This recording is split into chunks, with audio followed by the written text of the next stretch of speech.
Ohayou gozaimasu! Welcome back, everyone. It's another day, and guess what? It's holidays. Well, kind of.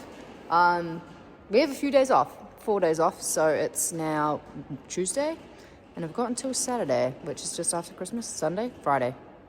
I don't know. And then a few days work, and then a few more days off. So my goal pretty much the entire time, besides Christmas, and maybe one day of snowboarding, is to work on yesterday, which, perfect. Well, would be perfect, apart from none of my parts have shown up, and I'm a little bit upset about it. There's some stuff that I ordered like maybe 4 weeks ago that was supposed to take 2 weeks, and it hasn't shown up, and then there's a few other things, but we will make do. We will find random tasks to do. So, let's get into it. A few things have arrived or been made. So I need to clean and paint these still, but Ethan has extended my factory S13 LCA. Now it is a 15mm extension on the factory S13 LCA, which I know is not very much. Okay, that's pretty small. I think it's only 5mm more than the factory S14 one, but it is actually what I wanted. So I'll show you guys in a minute, but we have in here factory S13 LCA. Now I've kept these ones factory just in case I want to go back to the shorter length. I don't know. The current kind of thing with this, so I'm running a B-knuckle 2.5. The current idea is to run a short LCA and lots of spaces for a really high scrub radius. That way, I don't actually know what it does. Well, I know it makes it snappier. Does that help? Snappier. I can't exactly explain to you how it is, but I'm sure there's some great videos on how that works. I understand it in my head. But basically, the problem I'm having is this way maybe is not too bad. Okay, we're actually clearance everything. You can see I had to do some hammering, my poor car. And then maybe this way was hitting, yeah. So you can see it's hitting all up in the chassis rail. And here, boom, no chance. Okay, so it's hitting everything. So I kind of got to the point where I was like trying more spaces. Right now we've got that huge one, but this wheel is a plus 30, keep in mind. So even though it looks massive, it's actually not that big. It's like, it was just getting pretty ridiculous. So I wanted to push the ball joint out. That way I'm getting it further away from the body, but I'm not making that swing any bigger, if that makes sense. Hopefully that makes sense. Yeah. All right, I've decided, because it's so cold, like it's like -2 degrees. My hands are falling off already. That's warmer than it was. It was -4, so excellent. Anyway, but I've decided it's so cold, I don't feel like working on suspension parts. So I'm gonna do my interior. Very important, you know, priorities are straight. It's good, it's good.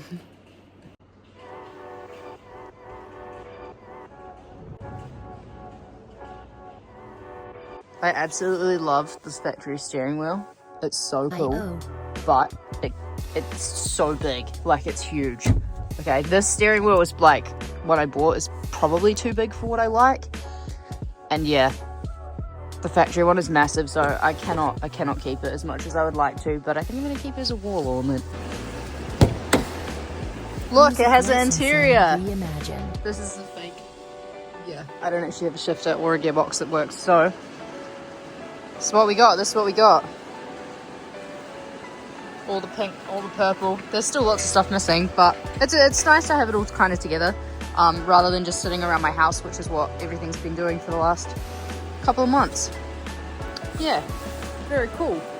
Actually, this is kind of what Zach was doing yesterday. So Zach's been hanging out in the shop too. Hey Zach. I'm going home. Are you going home? Why? It's leaking. How much? No, don't show it. It's ugly. That's okay. They've put so much weld on it. And somehow it's found its way.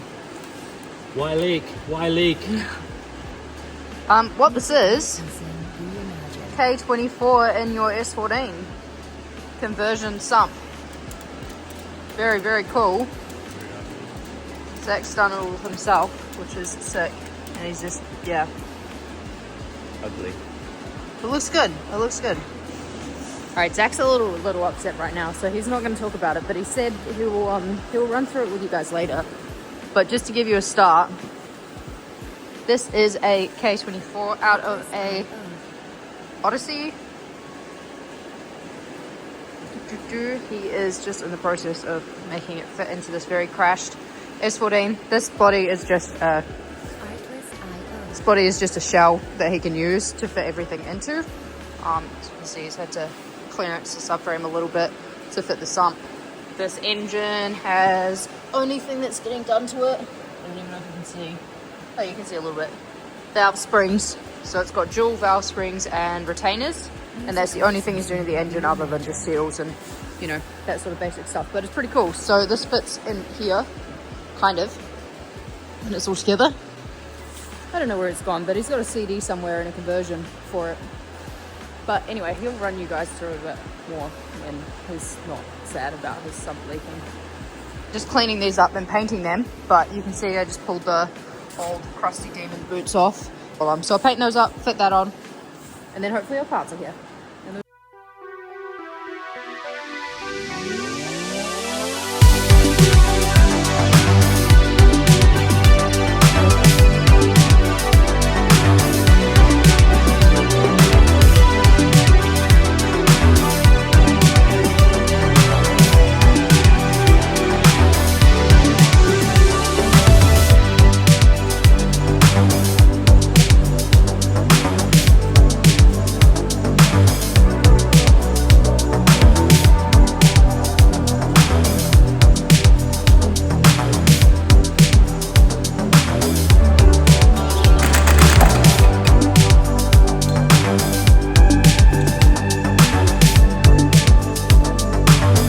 Alright, while I'm waiting for my LCA boots, or my ball joint boots up, I've just been kind of trying to figure out where to route my oil cooler lines.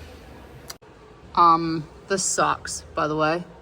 Just SR, this is absolute chaos under here. Yeah, see if got some new pipes and stuff, but sandwich plate, oil filter. Has to have like 90-degree bends off it. There's no other rotation I can fit that sandwich plate either. 90, if I put a 45, it goes straight into the chassis rail. So we've got 90s. You can get an oil filter under it. It just sucks. So I'm gonna hate my life every time I change my oil. There's also it's supposed to be a starter motor right here. So that's chaos. Comes through, comes round, along here. Down through this gap, and then it's going to go up and under here through to my oil cooler under here. This is a bit of a mess. Now I know what I need to buy. So I need to buy some fittings, black ones strictly. Okay, so oil cooler mounting, make some brackets out of cardboard. Can I get it to see that? Just down a little bit, but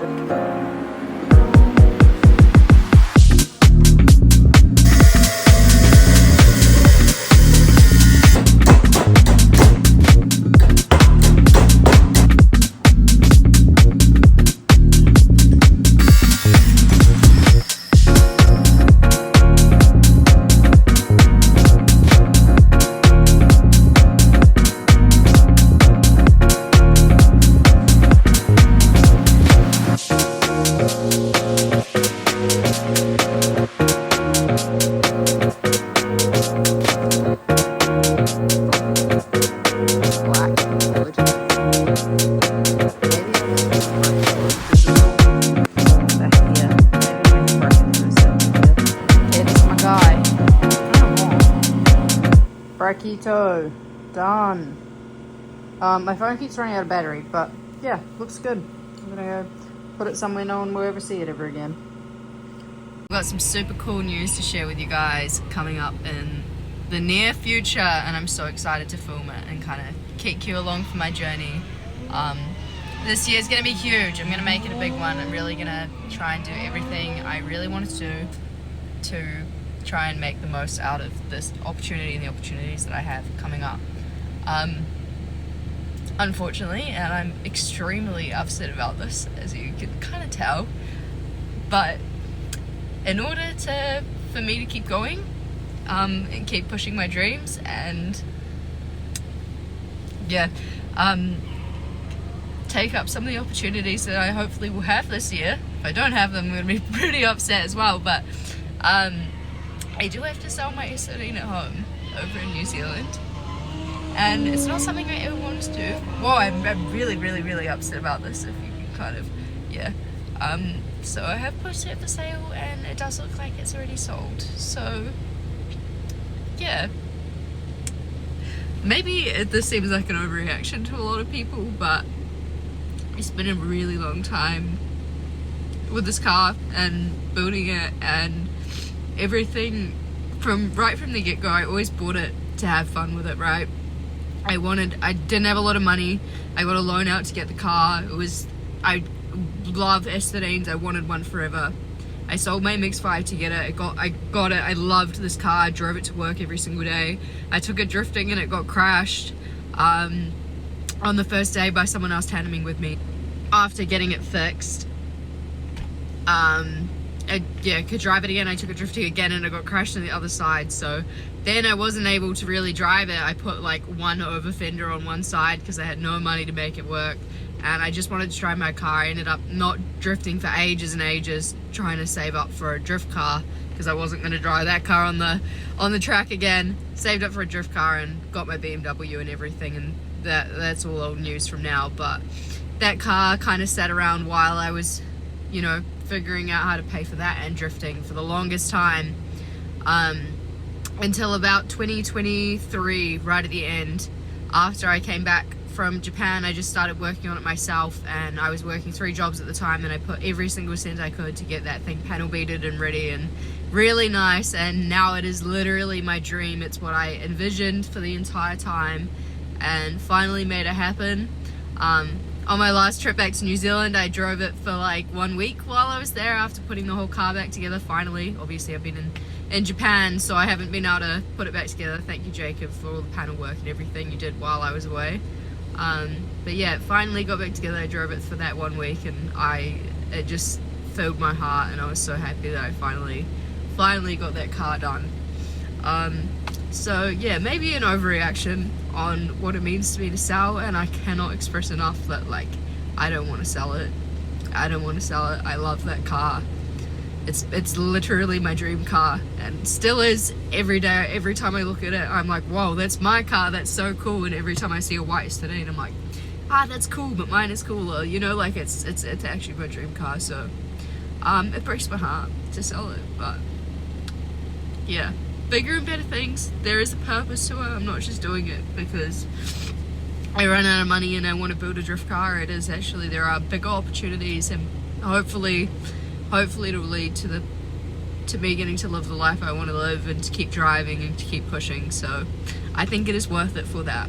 It is worth it for that, as much as it breaks my heart. So maybe I'll include some clips into my little story with that car, and maybe next time I post a video I won't own that car anymore. So alright, enjoy positive, better, bigger and better things.